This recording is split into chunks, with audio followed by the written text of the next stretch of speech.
Bom, hoje vou-vos falar disto. Comunicabilidade dos espíritos. Eu julgo que há aqui alguém que vem pela primeira vez? Não.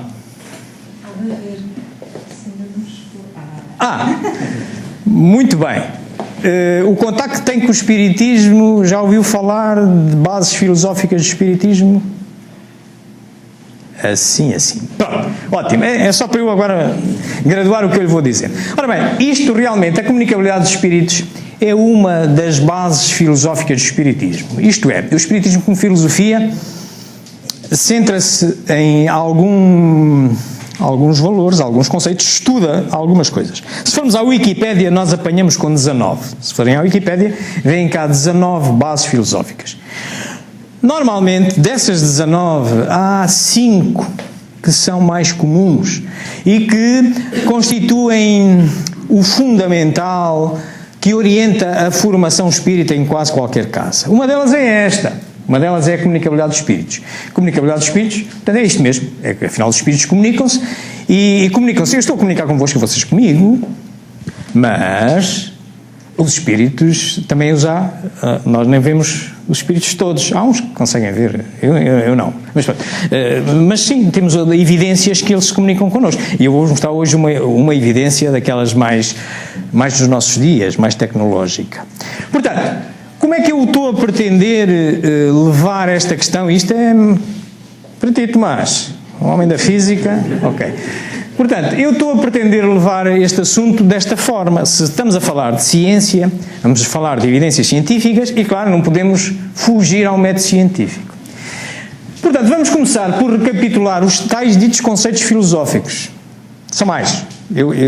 Mas um deles é este, em que se assenta esta filosofia e esta ciência. Depois, é claro, vamos recordar o que é o método científico. Se eu tiver dúvidas, tu corriges-me, Tomás, faz favor. O que é o método científico, quais são as fases, porque o que nós hoje vamos aqui fazer é mesmo sujeitar ao método científico estas evidências. Ok? A partir daí, então, vamos partir para as evidências. E aqui, nós vamos nos centrar fundamentalmente em evidências da transcomunicação instrumental. O que é isto? Nós já devemos ver, mas é o registro de vozes, imagens e texto em instrumentos eletrónicos, como seja um telemóvel, um gravador de voz, um vídeo, enfim, já vos vou mostrar tudo isso. Nos dias de hoje, sim, isso ocorre. Não conhecia no tempo de Kardec, porque o Kardec nem tinha telemóvel, que eu saiba, não tinha telemóvel. Pronto. Então vamos ver algumas evidências que só vêm a reforçar aquilo que nós já sabíamos, a transcomunicação mediúnica, que foi a grande ferramenta que Kardec utilizou para produzir a codificação espírita. Claro que nos domínios das ciências nós temos sempre que olhar para o contraditório, porque a verdade absoluta, se ela existir, só há um ente que a domina, que é Deus. Existe uma perfeição tal que não está ao alcance de um ser humano. Então, nós vemos a determinada realidade, vemos-la segundo a nossa verdade. Dou-vos um exemplo. Imaginemos que eu agora punha este copo com um bocado de água, ok? E havia alguém que me diria, bem, esse copo está meio cheio de água. Outro me diria, está meio vazio. E eu dizia, isto acho que tem 50% de água e 50% de água. E os três estamos certos. 3 verdades sobre a mesma realidade. Ora, então quero isto dizer que nós vemos uma determinada realidade segundo uma versão dela. É aquilo a que nós chamamos verdade. E, portanto, ninguém se advoga de ter a verdade, de ser o dono da verdade, ou ter a verdade, porque não tem mesmo. O que nós temos que humildemente fazer é que juntar a nossa verdade com a dela, com a outra, e tentarmos construir uma melhor. E isto ocorre quer na filosofia, quer na ciência também. Ok? Nem a filosofia nem a ciência trabalham com a verdade, trabalham é com o conhecimento, que é a busca contínua da verdade. E vai-se trocando de verdade em verdade, melhorando, sempre andando.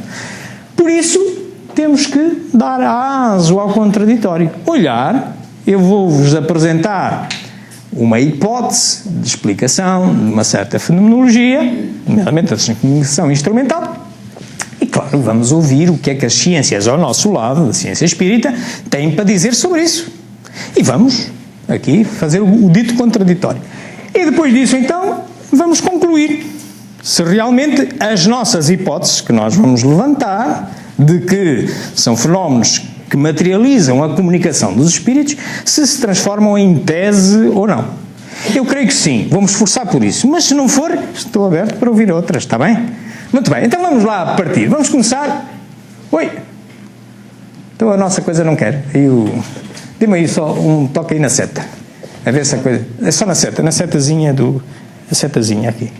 Não é este computador? Então dê lá só aí.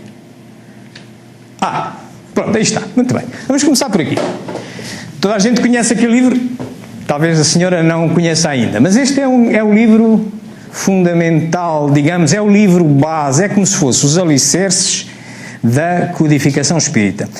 E é os alicerces por várias razões, não só porque tem uma natureza filosófica e científica, como é o primeiro livro que Allan Kardec escreve. Ele é publicado em 18 de abril de 1857, já faz 160 e tal anos. E nele encontramos as bases filosóficas do espiritismo e com algumas a poderem ser levadas à comprovação, como seja as questões da mediunidade, que depois dá origem a outros livros, nomeadamente o livro dos médios, que é um livro essencialmente científico, porque demonstra as leis que regulam o fenómeno mediúnico. Portanto, mas neste livro encontramos pelo menos estas bases que aqui estão. Das tais 19, vamos nos ficar por estas 5. Existe um único Deus, chamemos-lhe o nome que a gente quiser chamar. Vamos acordar, chamar Deus, mas podíamos chamar Alá, Brahma, Rama, o que a gente quiser, Criador, Arquiteto, o que a gente quiser. O que pode dizer é só um. Porque só pode existir um, filosoficamente só pode existir um, porque se houvesse, não pode haver dois, não havia omnipotência, tem que haver só uma voz a mandar no meio disto tudo, não é? Portanto, e se houvesse outro para além desse, então esse aqui era, que seja o nome que a gente quiser chamar. Portanto, um Deus único, ok? Criador de tudo. Depois, cá está, existe o Espírito, isto é, nós não somos só corpo, temos aqui um ente que sobrevive ao corpo, e hoje há evidências científicas, nomeadamente das experiências quase morte, já se começa a demonstrar claramente isso.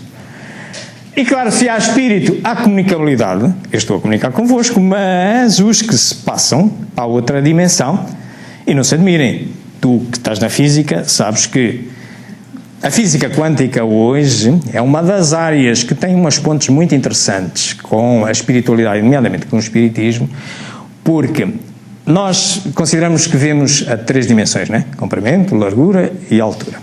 O Sr. Einstein, no início do século passado, descobriu uma coisa muito gira, que o tempo não era universal. Isto é, o tempo não se contava, não tinha sempre o mesmo valor, variava com a velocidade relativa a que um corpo se desloca. Isto é, aqueles que vão mais rápido, o tic-tac deles é tic-tac, enquanto o nosso é tic-tac, tic-tac. Nós estamos parados em relação a ele, o nosso continua tic-tac, sempre igual. E o dos outros anda mais devagar, tic-tac, consoante. E se chegam ao pé da velocidade da luz, até para. Ok? Portanto, isto é uma evidência. É uma evidência. E ele descobre uma coisa muito interessante, por causa de descobrir esta evidência, ele descobre uma coisa que o Sr. Newton, que começou por falar da gravidade há quase 300 anos, ele fez umas fórmulas maravilhosas. Ainda hoje podemos lançar um foguetão daqui para a Lua ou para qualquer outro planeta com essas fórmulas do Sr. Newton.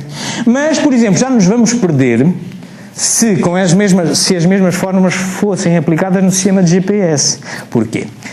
Porque o Sr. Einstein também descobriu que o tempo varia com a velocidade relativa, mas também varia com a gravidade. Os satélites que têm o GPS, têm os receptores de GPS que mandam para nós, primeiro, mandam uma velocidade razoável aqui assim à volta, não é? E depois sentem menos gravidade do que nós. Ora bem, quanto mais gravidade nós sentirmos, mais o tic-tac é dilatado. Isto é, o nosso tic-tac é tic-tac, comparado com um que esteja a 3.000 metros ou 4 metros, que é tic-tac, tic-tac, tic-tac. É uma realidade. Está demonstrado isto. Okay? Então, estão a ver, se os satélites é que mandam para o nosso carro, no nosso segundo, ele tem que fazer umas continhas para ajustar, porque senão, passado 3 ou 4 segundos, a gente já se perdeu. Estão a ver? Portanto, e o Sr. Newton morreu sem poder saber explicar o que era a gravidade. Os efeitos, ele fez tudo muito bem, mas não conseguiu. E então o Sr. Einstein é que vem descobrir que realmente a gravidade não é mais do que a ondulação do espaço-tempo. Ele viu que havia estas 3 dimensões e viu que sobre esta andava o tempo. O Sr. Newton pensava assim: se o Sol rebentar neste momento, instantaneamente a Terra e os outros planetas saem de órbita. E o Sr. Einstein demonstrou o contrário. Não, é que nada neste universo anda acima da velocidade da luz. É a teoria da relatividade especial. Sabes disto, não sabes? Não. Ok. Portanto, e nem sequer a gravidade. Então a gravidade tem que andar por uma espécie que é o tecido do espaço. É o tal chamado espaço-tempo, ondulação do espaço-tempo. Depois ele fez umas experiências engraçadas, até com os eclipses e tal, e demonstrou isso. Portanto, a Terra só sai, se o Sol explodir agora, a Terra só sai 8 minutos, mais ou menos depois. É o tempo que chegaria a chegar cá.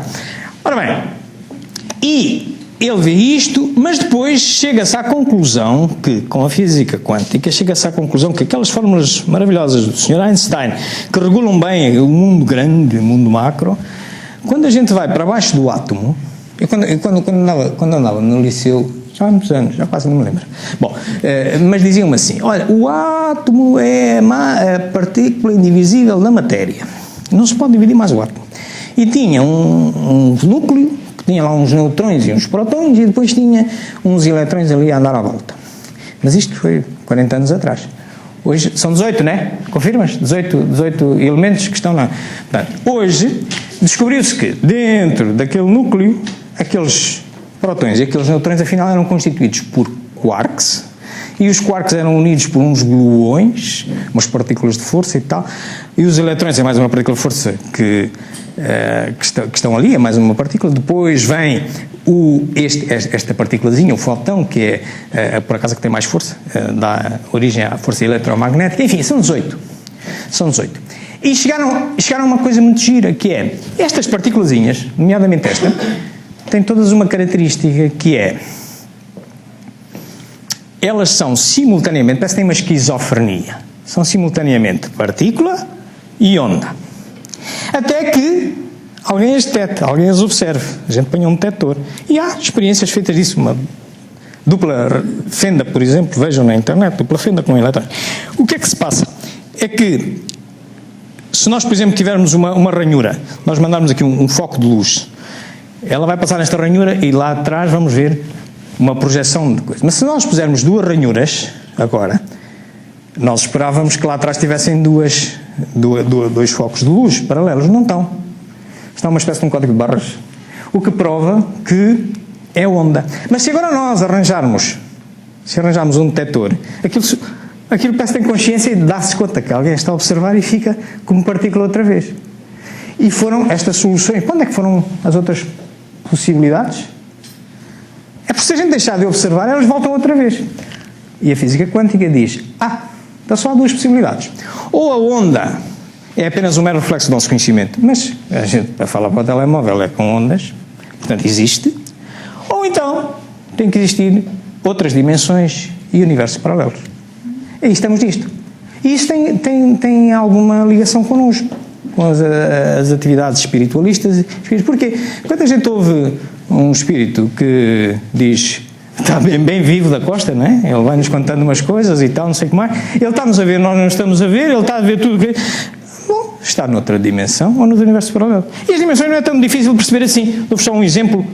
Imaginai que vivem umas formiguinhas, uns seres, vamos chamar-lhe formiguinhas, vivem só a 2 dimensões, nós vemos a 3, não é?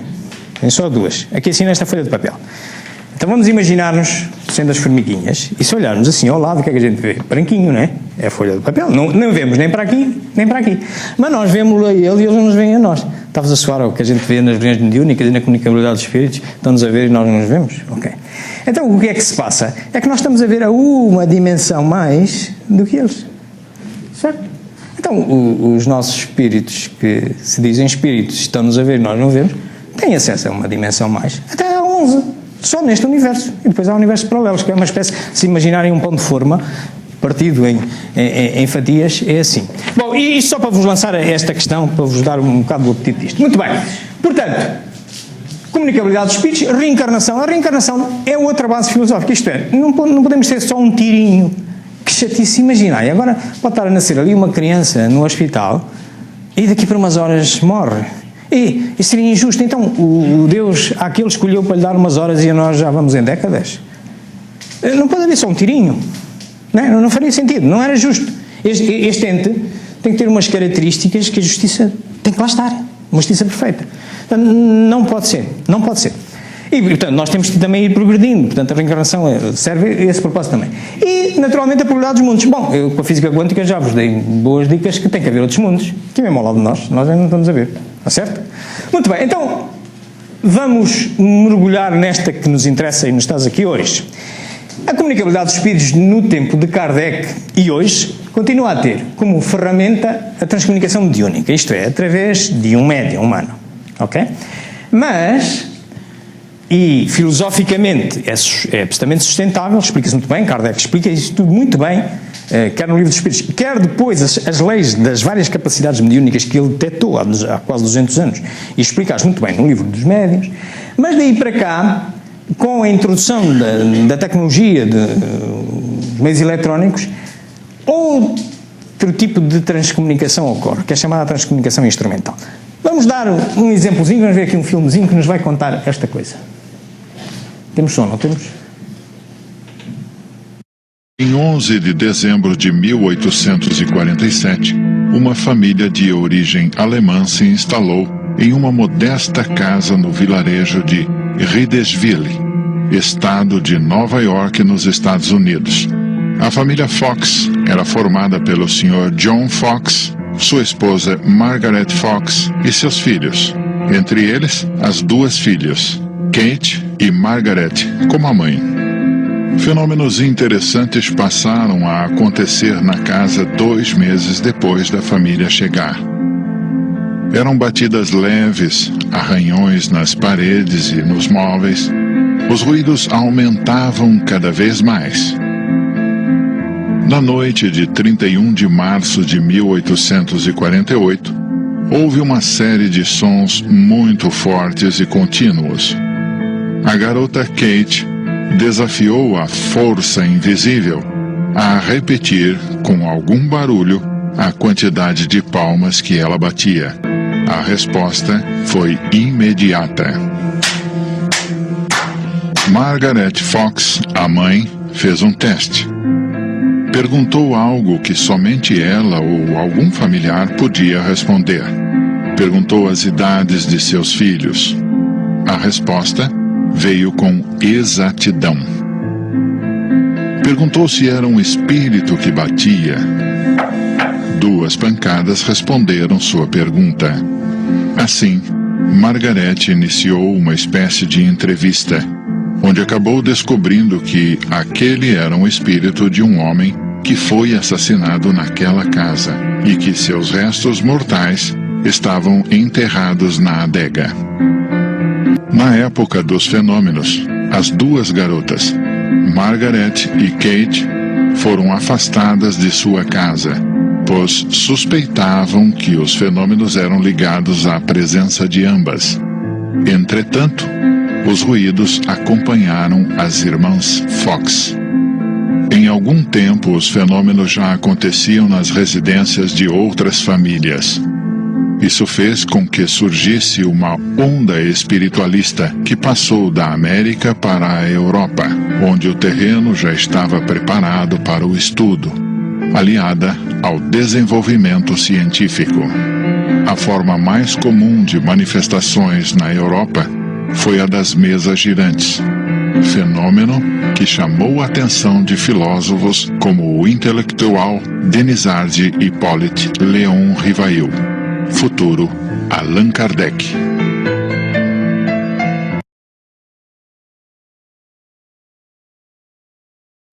E assim nasce a transcomunicação mediúnica. Aqui era através do médium. Aquelas pancadas, chegou-se à conclusão que só existiam estando aquelas irmãs, as irmãs Fox, na casa, porque se elas não estivessem não ocorriam. Mudando as irmãs para outra casa continuavam a ocorrer, mas já não ocorriam naquela casa onde elas não estavam. Então era uma capacidade que estava ligada a um ser humano. Ok? E claro, Kardec, quando depois começa a se interessar por isto, ele apanha com as mesas girantes, já não era bem estes golpes, mas estes golpes repararam que isto é um código. É um código. Então, a um código, o que é que está detrás? Está um ato inteligente. Ora, então, ter umas pancadas, isto é não, isto é sim. Ora, detrás disto tem que estar uma inteligência que dê um sentido a esta sequência de golpes. Então está uma inteligência. Se é um ato inteligente, há um efeito inteligente que corresponde a uma causa inteligente. Então, se não é visível, onde é que está essa inteligência? Bom, e é aí que se chega, então, serão os espíritos, ok? E esta, mais ou menos filosoficamente, das várias teses que Kardec na altura levanta a possibilidade do magnetismo, da eletricidade e tal, e dos espíritos, porquê? Porque é um ato inteligente, ok? Tem um código de trás. Muito bem, portanto, mas isto, filosoficamente era isto. Agora vamos ver, hoje em dia, dar-vos uma ideia de outra forma de transcomunicação. Now, according to science, when you physically die and when your brain stops functioning, that is it. That is the end. That's the end of consciousness. One day in the summer of 2002, Martha Copeland of Lawrenceville, Georgia, played back a sound recording she'd made earlier that day and heard the voice of her daughter Kathy disciplining her dog. That wouldn't have been so unusual, except that 6 months earlier, Kathy had died in an auto accident. In January 1994, Mark Macy of Boulder, Colorado, received a telephone call. The caller identified himself as a European psychologist named Konstantin Raudova. This is Konstantin Raudova speaking. Dr. Raudova had been dead for 20 years. One day in October 1987, Claude and Ellen Thorlund of Sweden switched on their TV. Suddenly, this strange image appeared, and they quickly snapped it with their Polaroid camera. Only later did they learn that their friend Friedrich Jürgensen, a pioneering afterlife researcher who had died a few days earlier, was being buried at that very moment, 250 miles away. For more than a half-century, people throughout the world claimed to have communicated with the dead using instruments of modern technology, such as tape recorders, radios, telephones, computers, and video systems. They call this phenomenon instrumental transcommunication, or ITC. São estes fenómenos que hoje vamos sujeitar à investigação científica, ok? Muito bem, portanto, e como vamos falar de evidências científicas, temos que recordar o que é o método científico. O método científico é um processo de avaliar uma parte do conhecimento que é endereçável pela filosofia. Pela filosofia nós podemos endereçar qualquer realidade, inclusive a Deus. E essa a Deus, podeis crer que só vamos sempre chegar pela razão, filosoficamente. Porquê? Porque o método científico obriga a comparar, a medir, mas comparar Deus com quem, se Ele é único? Medir como? Estão a ver? Portanto, das bases filosóficas do Espiritismo de Deus, essa vai ser sempre filosófica, quase certeza absoluta. Das outras vamos tendo evidências científicas, que é o caso desta. Portanto, quero isto dizer, por isso também é que a ciência é filha da filosofia, porque com o pensamento nós podemos abarcar qualquer área, pensando, raciocinando, mas depois a ciência só vai a pequenos fenómenos desse grande todo, aqueles em que pode comparar, medir, avaliar e estabelecer regras, leis gerais, universais, e a transforma em ciência. Ora bem, qual é as fases que ela tem? A gente começa por fazer uma observação de um determinado fenómeno, levanta perguntas para explicar esse fenómeno e constrói hipóteses. Nesta fase estamos só a envolver a filosofia, o pensamento. Por isso, o pai da filosofia, o senhor Platão, assim há uns anos atrás, ainda mais lá para trás de Jesus Cristo, ok? Ele dizia que a filosofia é uma crença verdadeira justificada. Isto é, tem-se uma determinada crença e vamos justificar. Justificar é utilizar a razão apenas, ok? Então, aqui só estamos a utilizar a razão, até criarmos uma primeira justificação daquele fenómeno. E não é por acaso que se chama hipótese. Hipó pequeno. É uma primeira explicação. Podem-se levantar várias hipóteses e depois, dessas hipóteses todas, só aquela que consegue enfrentar todas as questões é que se transforma em tese.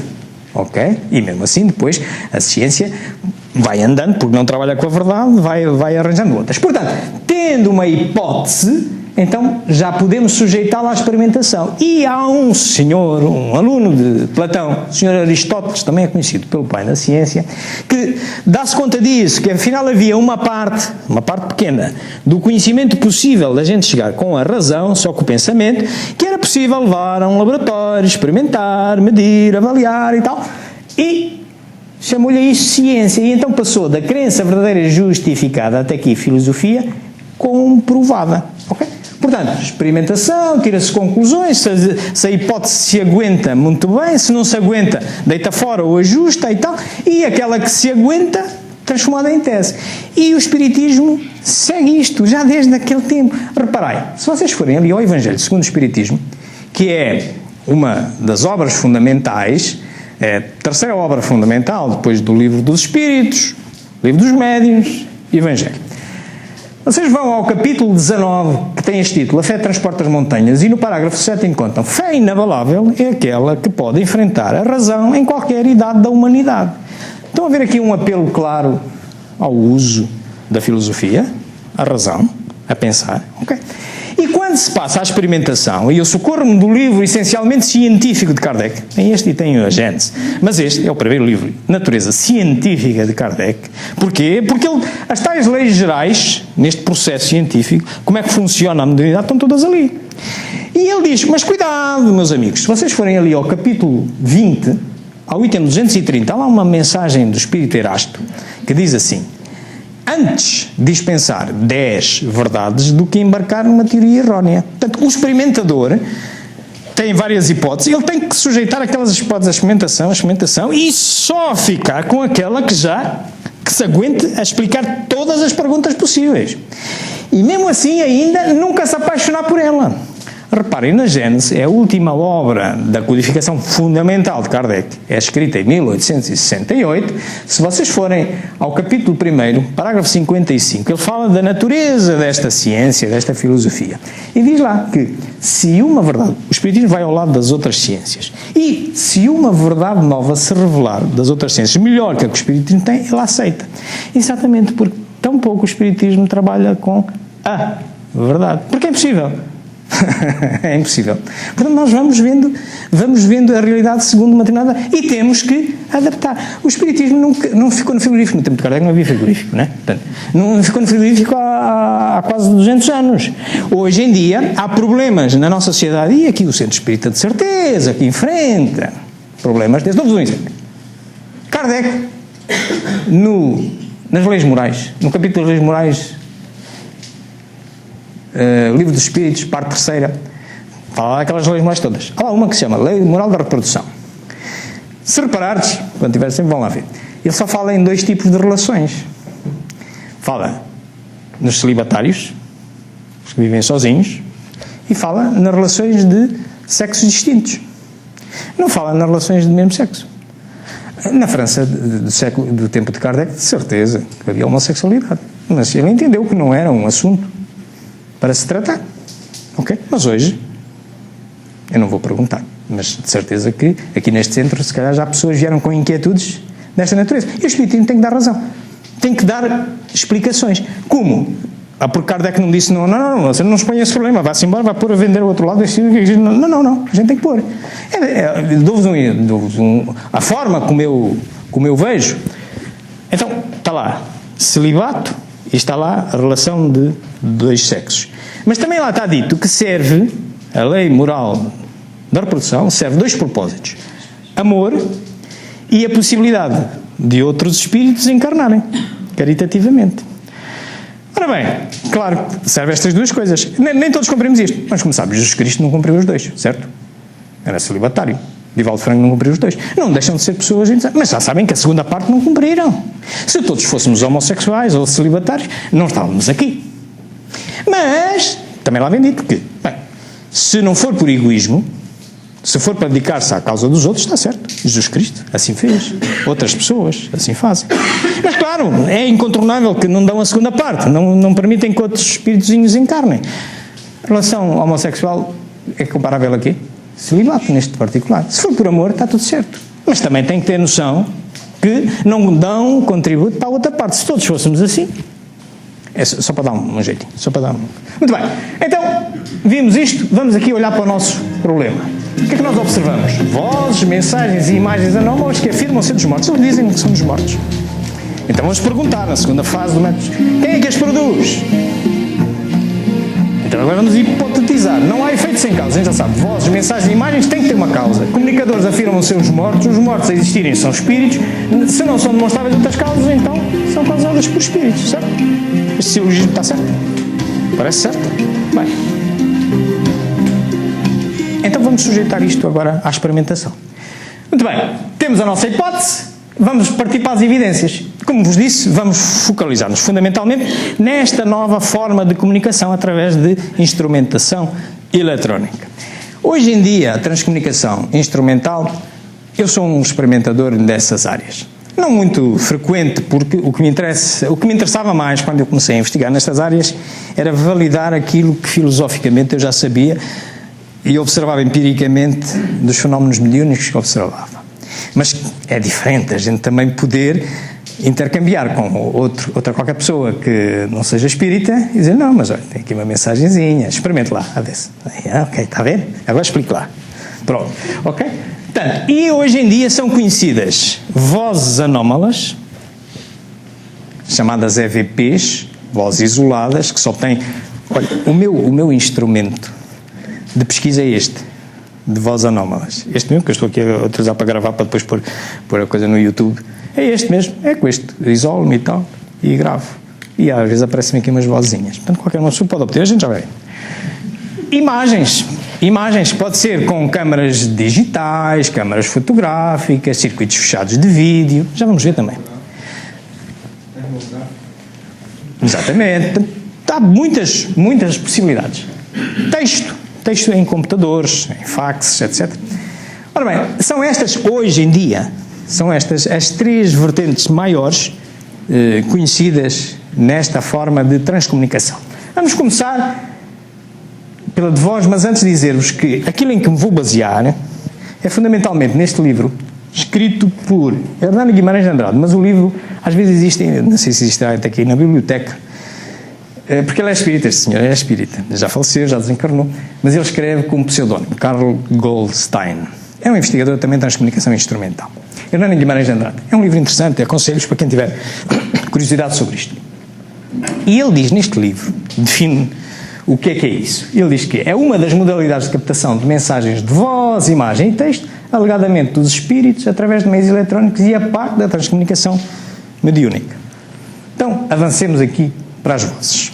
Vozes. As vozes, por sua vez, ainda podemos dividi-las em chamada Electronic Voice Phenomena, vozes isoladas. Como é que se obtêm? Pego no gravador, fecho-me lá em minha casa, num sítio onde não haja muito ruído, que é para depois não me mistificar, faço uma pergunta, ponho a gravar, basta aí 1 minuto, está aí alguém que queira falar comigo. E depois vou anotando se bateu uma porta, não sei quantos, anoto em que minuto é que foi, em que segundo é que foi. Normalmente não ouço nada do que foi gravado, mas depois meto num computador, meto num software de amplificação e algumas das vezes está lá uma anomalia. É isto que se chama as EVPs. E pode ser uma resposta à minha pergunta ou não, pode ser outra coisa qualquer. Já vamos ver, ok? Isto é que se chama as eletrónicas. É normalmente por aqui que se começa, quem quer começar nestas áreas. E é o mais simples. E todos obtemos, e também vou explicar porque que todos conseguimos obter. Depois há uns experimentadores que vão mais longe e vão para uma certa interatividade, chamadas as vozes diretas de rádio. Isto é, não há milagres. Mesmo para obter aquelas vozes, os comunicadores, os espíritos, dizem-nos que precisam de matéria-prima. E onde é que eles vão buscar essa matéria-prima? Vão buscar ao ambiente que nos rodeia, vão buscar ruídos. Ruídos que eles depois organizam e imprimem no suporte magnético. Então muitas vezes pedem-nos para nós fornecermos ruído branco, chamado ruído branco. Uma das formas é com um rádio desintonizado numa área onde não há uma emissão, aquele barulhinho que chama-se isto ruído branco, e eles organizam esse ruído branco numas vozes, vocês já vão ver, as vozes são assim, têm umas características distintas, muito distintas. E, claro, talvez por isso, Os que se vão mais longe e começam a insistir mais nesta área conseguem, através desses mesmos rádios, ter uma certa interatividade do género. O rádio está com ruído branco, eu faço a pergunta e depois aquilo dá um vórtice e responde-me. Já vamos ver. É possível. Okay? Por fim, o telefone. Chama de lá para cá também. Aquilo é uma maravilha. Ok. Vamos aqui ver. O que é isto, o fenómeno das vozes eletrónicas e como começou? Vamos ver um bocadinho de uma história, um filmezinho, que nos vai mostrar isto.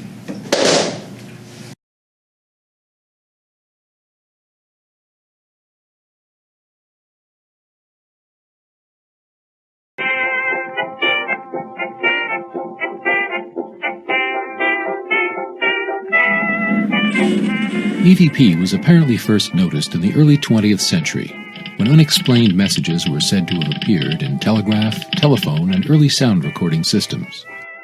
As communication technologies developed, the idea of using them to contact the souls of the departed fired the interest of a number of well-known scientists and inventors, including Alexander Graham Bell, Nikola Tesla, and even Thomas Edison, who proposed building a device to capture spirit voices.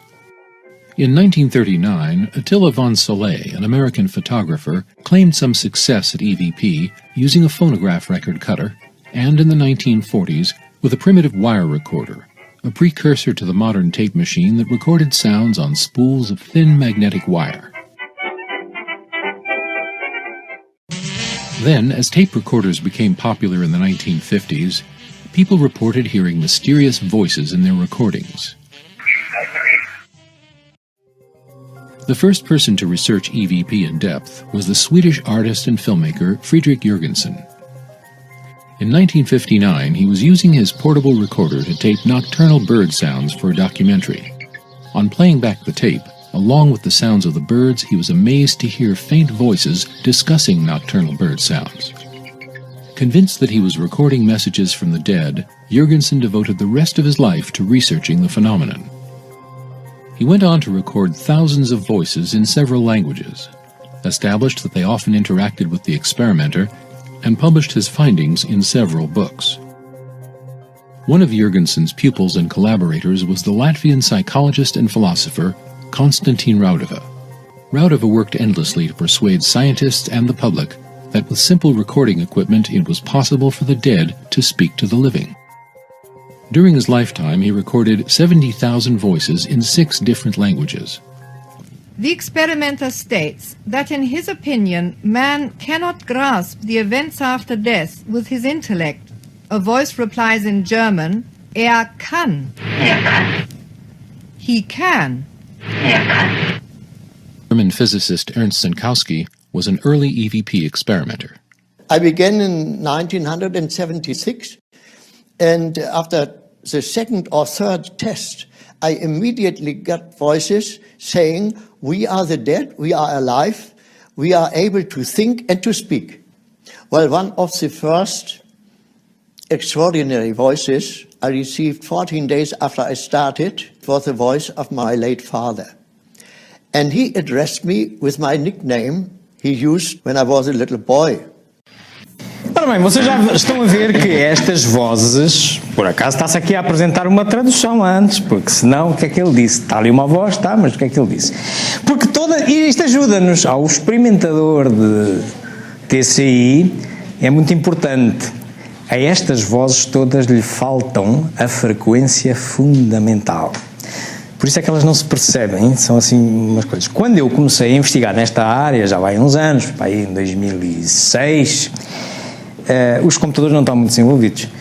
E então o que nós fazíamos era, obtínhamos uma anomalia e utilizava-se o chamado painel de ouvintes. Isto é, eu mandava, não dizia nada, mandava ali para Maria João e tal, sei quase, uma série. Digam logo o que é que vocês pensam que é isto, que interpretação é que dão. E depois, se houvesse, por exemplo, de 20 pessoas, 19 coincidiam que era casa ou pai, ok, então é isso, ok?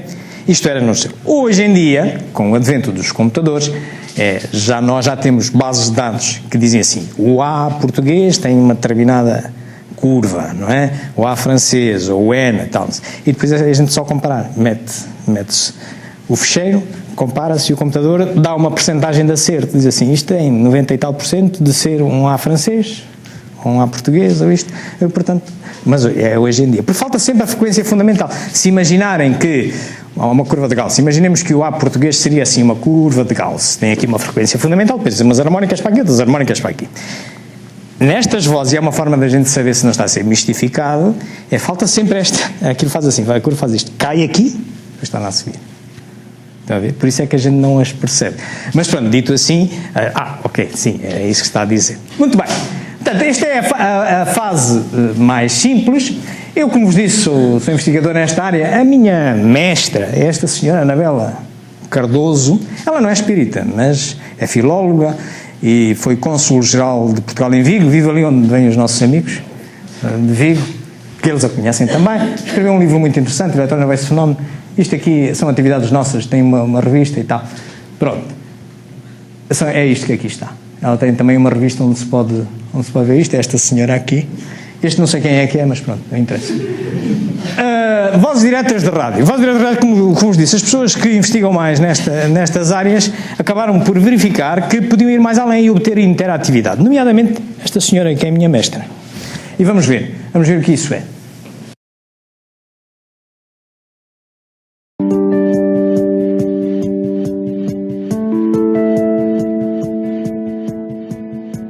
For several years, Dr. Anabela Cardoso conducted successful EVP sessions at her home in Spain. In 1998, during an EVP session, Dr. Cardoso was using one of her older radios to provide white noise for an EVP experiment. Suddenly, out of the radio came a direct response to one of her remarks, spoken in her native Portuguese.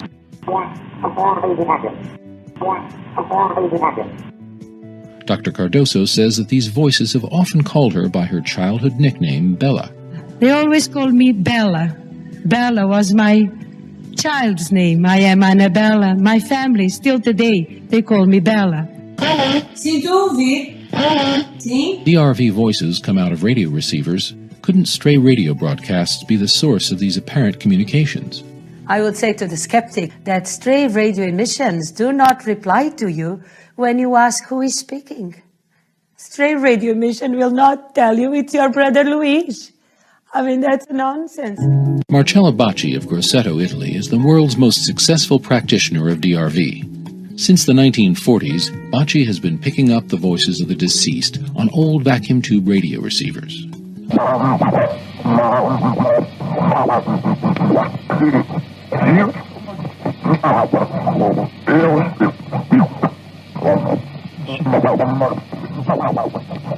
In over 6 decades, Bacci has never charged for his services or accepted a single donation. Scientists and researchers from around the world have investigated Bacci. Engineer Paolo Presi and his colleagues from Il Laboratorio have been investigating him since 1974. To date, no one has ever found the slightest evidence of fraud. Despite nearly 4 decades of accumulated evidence, some skeptics still insist that the voices could be faked by transmitting them from a remote location. But repeated scientific analyses have ruled this out, and have also established that the voices themselves are highly anomalous and do not originate in a human vocal tract. In 2004, a group of afterlife researchers, including Dr. Anabela Cardoso, Professor David Fontana, Robin Foy, and physicist Mario Festa, joined engineer Paolo Presi for a session at Bacci's Center in Grosseto. Il 5 dicembre del 2004. Dove vai Erardo Bacci? In questo universo niente finisce. Cambia semplicemente forma. Initially, the voices emerging from Bacci's radio spoke in Italian, but then Bacci reminded them about his English-speaking guests. Senti, ci sono anche degli inglesi, degli amici, che vengono da molto lontano. I'm sorry, Bacci.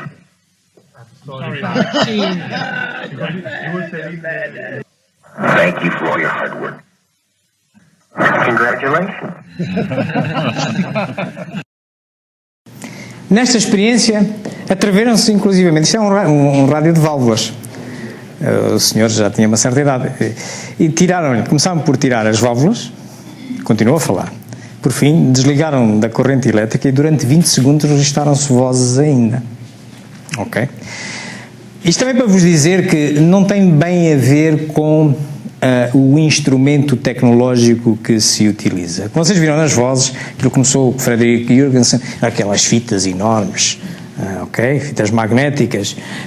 Hoje eu investigo com uma USB, isto é uma pena USB, mas pode ser com um telemóvel, dá igual. Não é uma questão física, porque detrás, e o Espiritismo explica isso muito bem, detrás tem que haver uma capacidade, que é de efeitos físicos, a mediunidade de efeitos físicos. Só que é nos valores tão baixos que ela é mais universal que a mediunidade de efeitos físicos por transcomunicação mediúnica. E já vou explicar porquê. As razões porquê. Ora bem, para além disto, temos também ainda em vozes os telefones, que depois pode ser os nossos telemóveis, mas também pode ser aqueles gravadores de telefone, etc. Vamos ver um filme.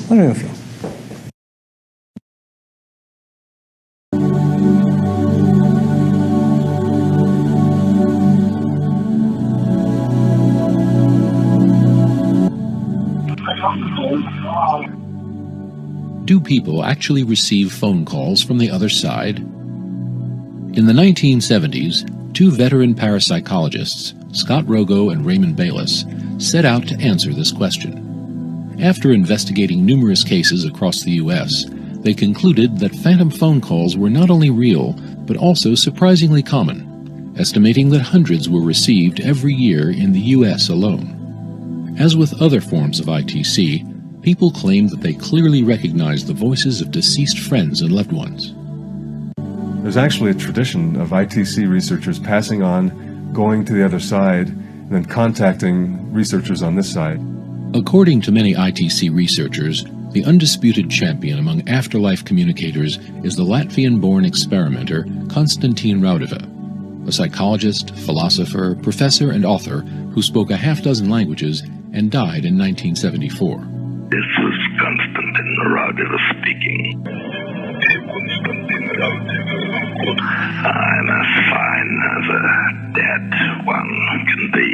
It was a spring morning in 1992 when I received my first telephone call from the other side, from Konstantin Raudive.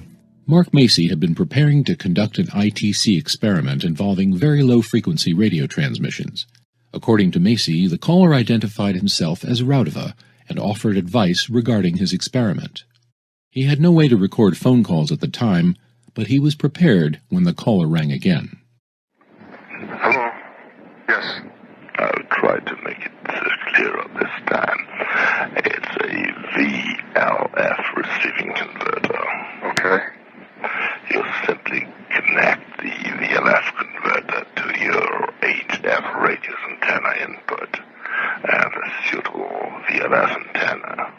The conversation lasted for several minutes.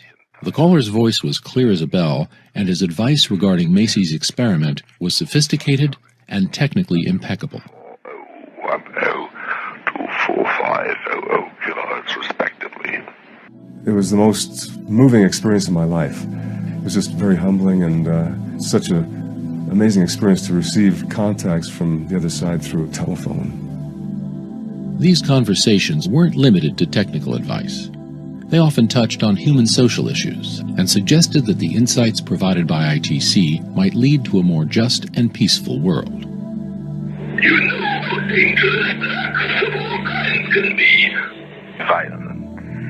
That's one of those things we want to prevent by ITC. The violence. Portanto, bem, a espiritualidade serve-se de muitas formas para nos trazer boas mensagens. Estas mensagens podíamos ouvir por um médium humano, por um espírito superior que nos quisesse.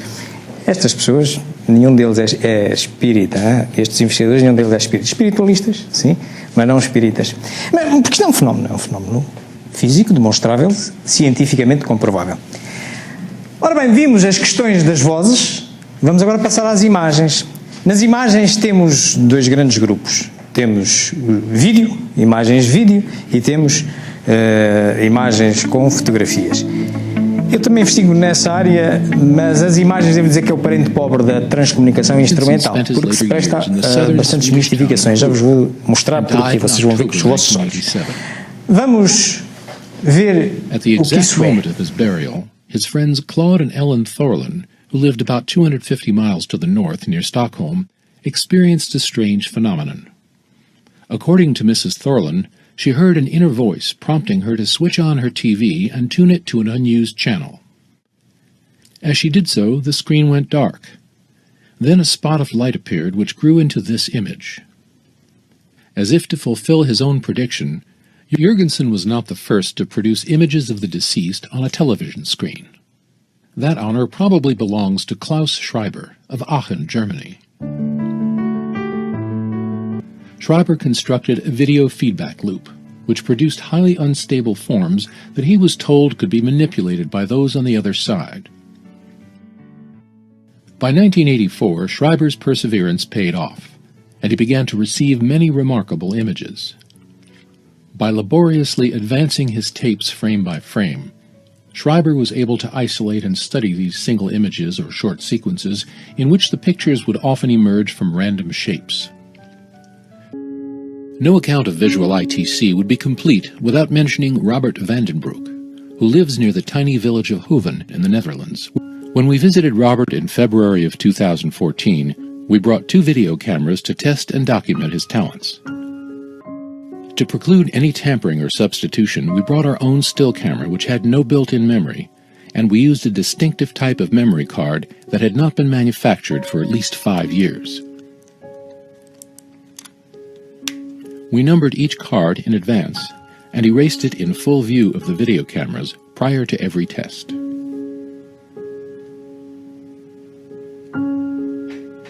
All of our tests, Robert stood in front of a dark blue curtain in his small living room in approximately this position.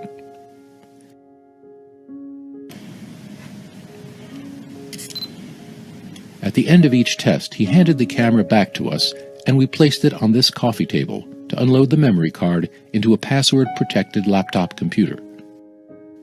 The camera, the computer, and all the memory cards remained visible to us at all times. Here are some of the images that appeared under these conditions. In this one, a curious energetic swirl resolves into an apparent human hand. Most intriguingly of all, 2 distorted images appeared that resembled Friedrich Jurgensen in his later years.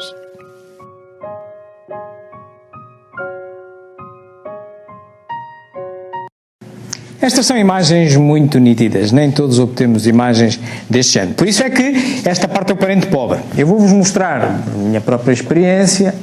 Eu também investigo nisto e investigo com esta senhora, Mariana Casademont, uma espanhola, da Catalunha. Ela, sim, ela tem um site, inclusivamente, psicoimagenes.es, investiga há muitos anos. Esta é a minha avó. Morreu em 1993. Esta é a melhor imagem que eu obtive dela. Mas sou eu, as minhas capacidades, porque isto é uma medida de efeitos físicos, ok? Há quem tenha melhor. A minha só dá para aquilo. Para a voz é mais fácil, ok? Portanto, é claro que vocês podem dizer, mas olha que esta, é preciso estar lá até para achar que é a mesma cara. Pronto, está certo, está ok. Pronto, por isto mesmo é que isto é o parente pobre das imagens. Mas sim, isto obtém-se por circuito fechado de vídeo. Imaginemos que temos aqui um ecrã. Agora punha aqui uma câmara de vídeo. E ali era um ecrã de televisão. E a gente faz vídeo out desta câmara, vídeo in do monitor. Vídeo out do monitor, vídeo in da câmara. Basta gravar 1 minuto, porque depois temos que ir de frame em frame, de quadro em quadro. Nós em Portugal temos 625, até ver não gravem mais que 1 minuto. Porque senão vão estar muito tempo depois a analisar, ok? E vão de imagem em imagem. E há de haver alguma em que se calhar, começa a aparecer uma imagem. E durante vários quadros aparece-vos uma determinada imagem, faz-nos uma determinada imagem. Depois a interpretação é complicado. Eu quero dizer que é a minha avó, mas estão à vontade para dizer que não é. Okay? Pronto, ok. Certo. Muito bem, relativamente a texto. Texto aparece de muitas formas. As mais comuns ultimamente têm sido em computadores, já aparecem em fax, etc. Vamos ver isto.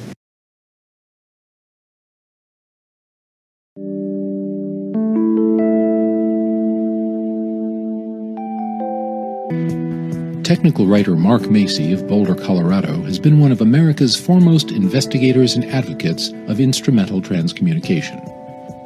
In October 1995, a colleague in the small European country of Luxembourg sent a message to Macy that purported to be one of many that had appeared on her home computer. As with the home tape recorder in the 1950s, the advent of the personal computer in the 1980s and 90s gave rise to claims of anomalous messages that seemed to appear out of nowhere, often on simple machines that had no connection to an outside network. This message, addressed to Mark Macy and one of his collaborators, claimed to be from an obscure journalist named Arthur Beckwith, who was born in England in 1832, was married in Jamaica, and eventually settled in Brooklyn, New York. He died the same day the Titanic sank in 1912. I hired a private investigator in England to look up the records of Arthur Beckwith in that area, and Arthur Beckwith turned out to be born in 1832. Arthur mentioned in his letter that he was employed by the Sun and the Brooklyn Daily Eagle and the Citizen. So I went to the public library in Brooklyn, New York, and we found out that sure enough, Arthur Beckwith was employed on those newspapers, and we found his obituary. A colleague of mine went to the National Archives in Washington, D.C. The census records showed that Arthur Beckwith was a 68-year-old widower in the year 1900, living at 150 Schermerhorn Street in Brooklyn. Arthur also mentioned a man in his letter named Bill H. Lynch, who had been a rector at St. John's Roman Catholic Church in Lambertville, New Jersey. So we went to that New Jersey church, and sure enough, we found a record of William Lynch, who was a rector at that church at the time. Estão vendo? Isto é o texto em computadores também. Bom, meus amigos, isto mais ou menos mostra o conjunto de evidências que temos hoje à nossa disposição. É claro, como eu vos disse, nós temos que ir ao contraditório, ver o que é que nos dizem as outras ciências ao nosso lado, que justificações apontam, e o que é que o Espiritismo também considera. Então, comecemos por olhar o que é que as outras hipóteses que nas outras ciências nos dizem. Bem, costumam-nos dizer que elas são vozes captadas acidentalmente. Vimos ali a doutora Anabela Cardoso a dar uma excelente explicação, que é a mesma que eu poderia utilizar. Como é que uma voz, uma emissora, né? A gente sintoniza o rádio numa determinada emissora, como é que ela depois responde para mim, eu sou o teu irmão Luís, como ela dizia. Não, a emissão segue com o seu coisa, né? Portanto, agora fazer esta interatividade e responder a coisas que eu pergunto não faz sentido, não faz sentido. Outros dizem que é um fenómeno psicocinético, autónomo, voluntário, tipo poltergeist. Poltergeist são os teletransportes. Bom, mas isto, para isto acontecer, a gente, olhando para as questões de como é que isto se produz, portanto, a captação acidental não explica a forma poliglota. Nós vimos na rádio falar várias línguas, até ele pede para falar em inglês quando está a falar italiano, portanto, não é uma emissão de rádio, também fala das pessoas. Os diálogos, impossível. A Maria João pode, às vezes quando entrevista alguém e tal, não sei como é, mas isso é Maria João, a gente já sabe. Pronto. E por outro lado, aquela questão do poder psicocinético também não explica a necessidade de ligar gravador, mas porque é que eu só obtenho? Se é assim, se eu tenho tanta potência, ou alguém tem tanta potência para fazer produzir uma voz aqui, porque é que eu tenho que pôr isto em on? É que se eu não gravar, se eu não ligar, não puser energia na coisa, eu não consigo. Ninguém consegue. Então, não precisa disto para nada.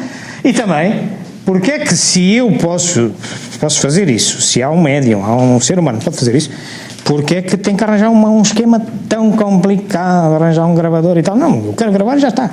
Não, eu tenho que ligar, tenho que... Parece-nos que, como contraponto, isto não colhe.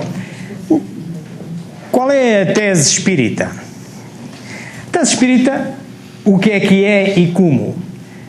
Para o espiritismo, nós sabemos que a onda eletromagnética é igual à luz, a luz é baseada aqui no fotãozito, que é uma daquelas 18 partículas que a gente viu há bocadinho e tal, e que é matéria, certo?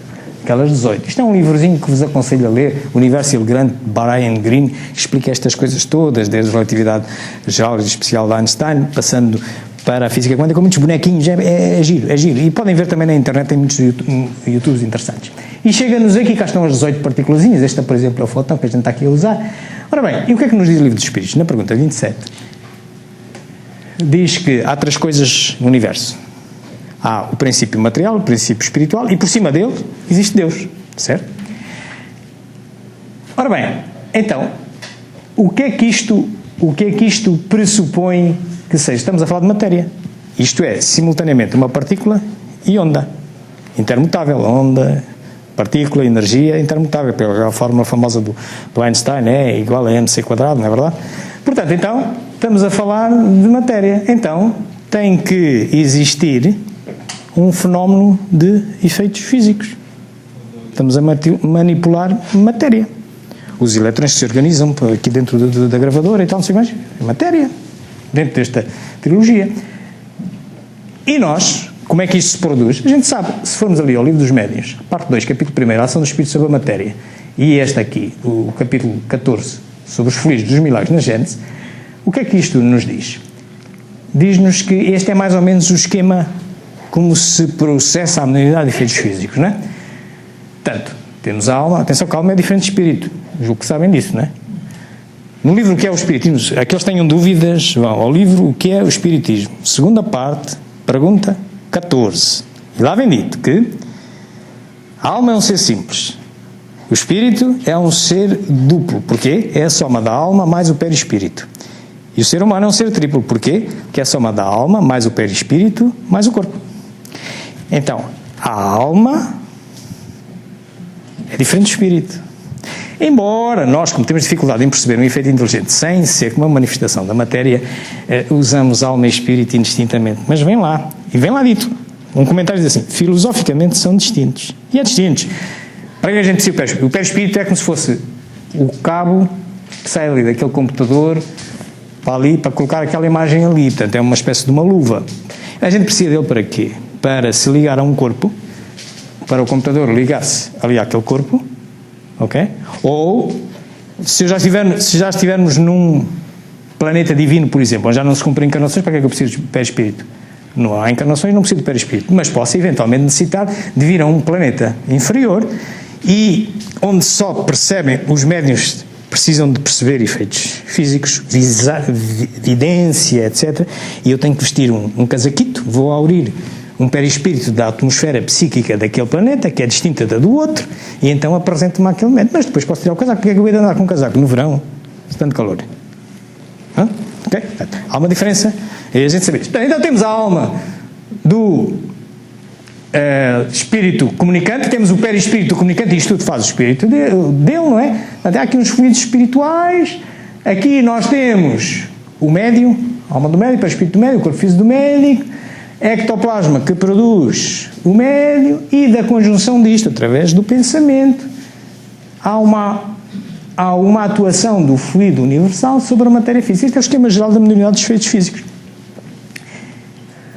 Cá está. E se agora nós compararmos e olharmos para isto em termos mais físicos, necessariamente os fenómenos poltergeist, mexer um copo daqui para ali, exige uma força, sem eu tocar nele, não é? Uma força enorme. Tal como mexer uma mesa, no tempo de Kardec, mexer uma mesa é obra, não é? A gente já vai ver os valores de potência exigidos, já vamos ver isso pela física. Portanto, mas a gente percebe que isto é cada vez mais subtil, matéria tangível até aos fluidos espirituais, cada vez mais subtil. Então, cada vez eu preciso de menos energia. Portanto, aqui mais energia, aqui menos energia, certo? A transcomunicação instrumental é mais universal que a mediúnica exatamente por isto. Porquê? Agora, ao meu físico, tu corriges-me se eu estiver enganado.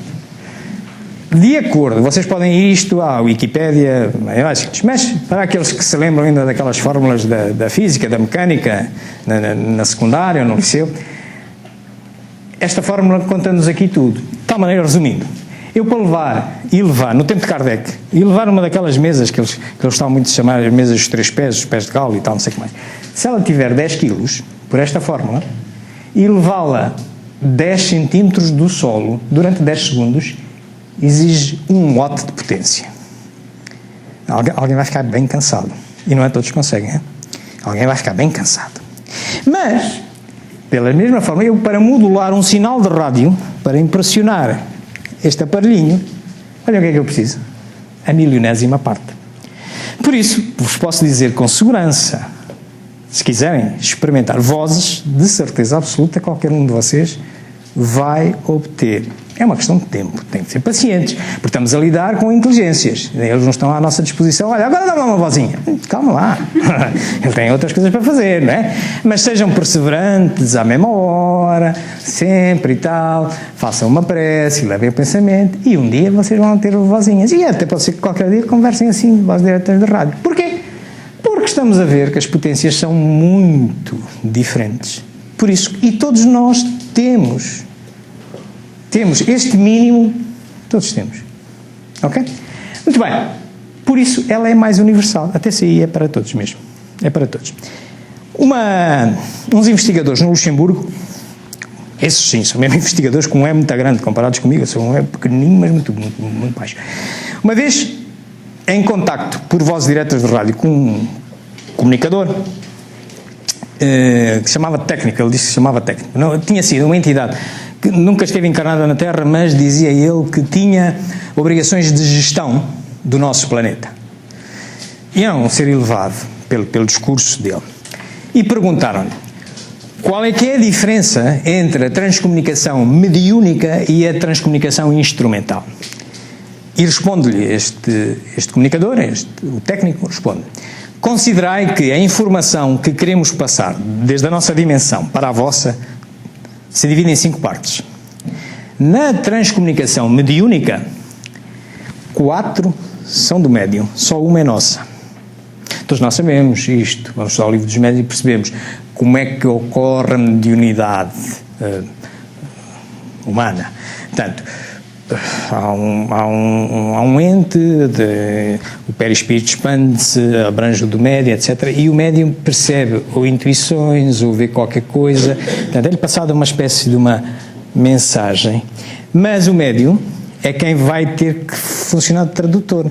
Ele tem que ter por exemplo, na psicografia, o médium tem que ter lá o vocabulário dele. É com o vocabulário dele que ele vai escrever aquilo que ele está a receber como intuição ou como mensagem e tal, não sei o que mais. Portanto, se o médium não tiver vocabulário suficiente, pode sair uma mensagem um bocadinho distorcida. Daí, lá está, 4 são do médium, 1 é deles. Mas na transcomunicação instrumental é ao contrário. 4 são deles e 1 é do médium. E o médium não se pode pôr fora. É realmente o investigador não se pode pôr fora na transcomunicação instrumental. E isso é um problema porque a nossa ciência tem dificuldade, a nossa ciência clássica tem dificuldade em digerir esta fenomenologia, não tem como negar, mas diz assim: que nós, aí nos laboratórios, o experimentador fica sempre de fora. A gente põe uma substância aqui, outra aqui, aquelas coisas e tal, e fica sempre de fora, porque se põe lá dentro está a viciar a experiência. Mas é azar. É que aqui é preciso mesmo assim, os milagres não acontecem. É preciso dar qualquer coisinha, ok? Dar qualquer coisinha. E eles acontecem, assim é, ok? Muito bem. Portanto, posto isto, meus amigos, eu estaria em condições de vos afirmar, transformar em tese que a comunicabilidade dos espíritos existe. E, para tal, eu dir-vos-ia que os fenómenos de transcomunicação são uma evidência.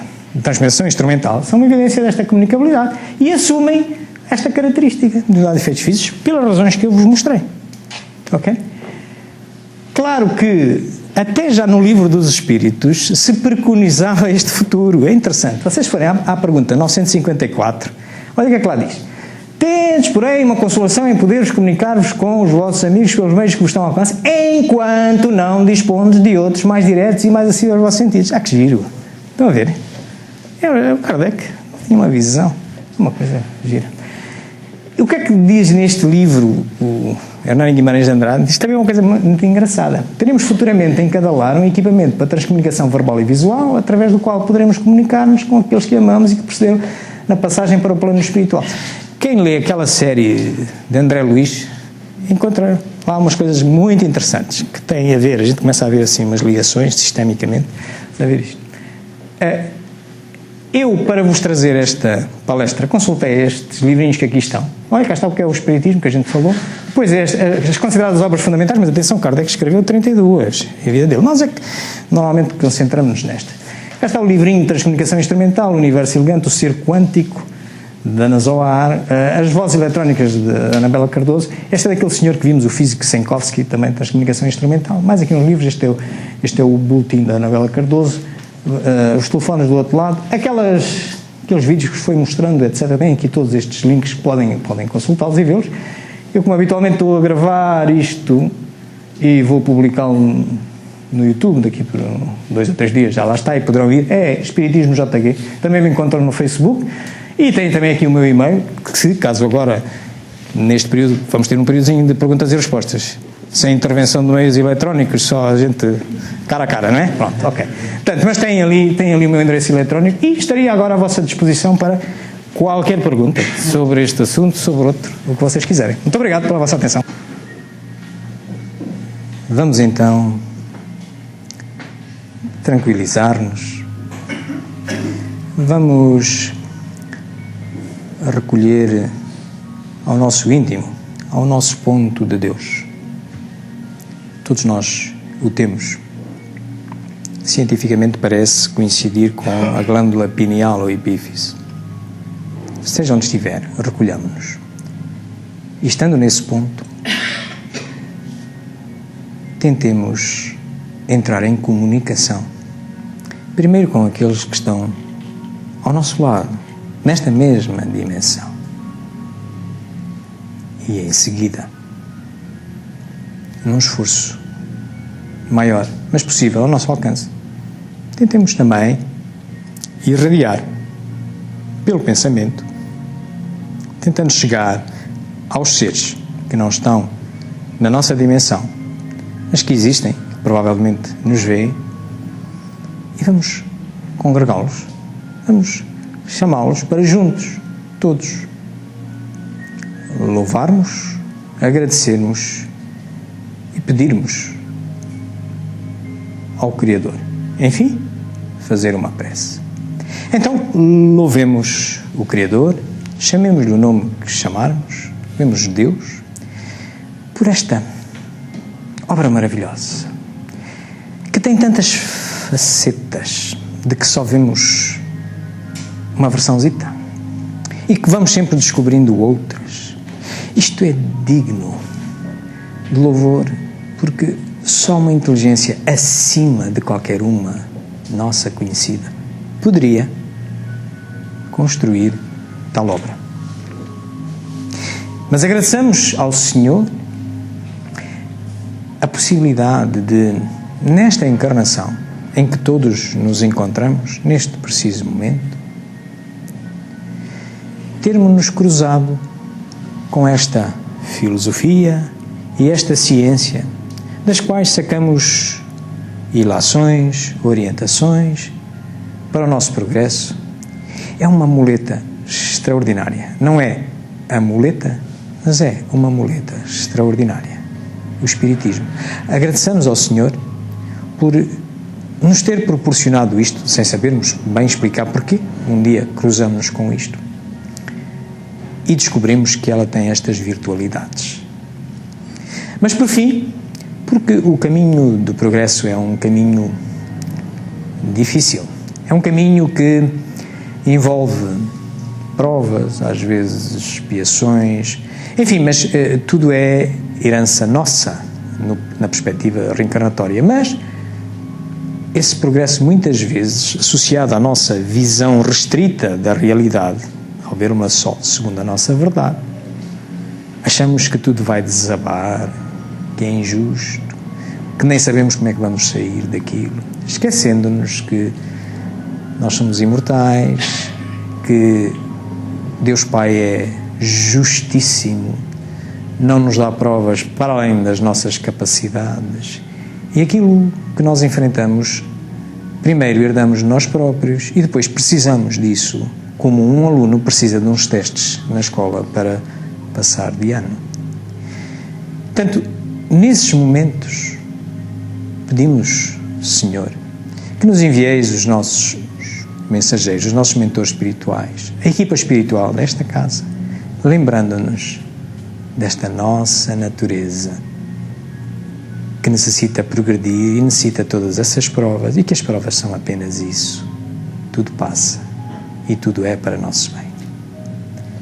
Bem-aja, uma boa semana a todos.